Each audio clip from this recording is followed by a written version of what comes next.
আসসালামু আলাইকুম। Welcome to tech pulse BD. তো আমাদের হচ্ছে যাদের ওপো, রিয়েলমি এবং ওয়ানপ্লাস এর কালার ওএস এর ফোন আছে, তারা হচ্ছে অনেকের একটা প্রবলেম ফেস করে। সেটা হচ্ছে যে আমরা ওয়াইফাই অন করার পরে, যেমন আমি ওয়াইফাইটা অন করলাম, ওয়াইফাইটা কানেক্ট হলো, বাট হচ্ছে ওয়াইফাই নেটওয়ার্কের স্পিডটা কেমন সেটা আমরা দেখতে পাচ্ছি না।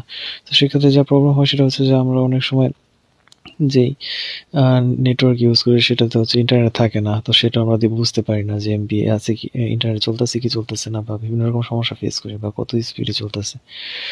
তো এটা সহজেই সমাধান করা যায়। তো সেক্ষেত্রে প্রথমে আমাদেরকে যেতে হবে সেটিংসে ঢোকার পরে হচ্ছে আমাদেরকে সার্চ দিতে হবে রিয়েল টাইম। রিয়েল লিখলে চলে আসবে রিয়েল টাইম নেটওয়ার্ক স্পিড। এটার ভিতরে ঢোকার পরে এই যে সবার উপরে অপশনটা, জাস্ট এটা অন করে দিবেন। উপরে দেখছেন স্ট্যাটাস বার দেখাচ্ছে আমার একটু স্পিড, এবং ব্যাককোডে দেখতে পাবেন যে স্পিড দেখাচ্ছে, নেটওয়ার্ক স্পিড শো করতেছে।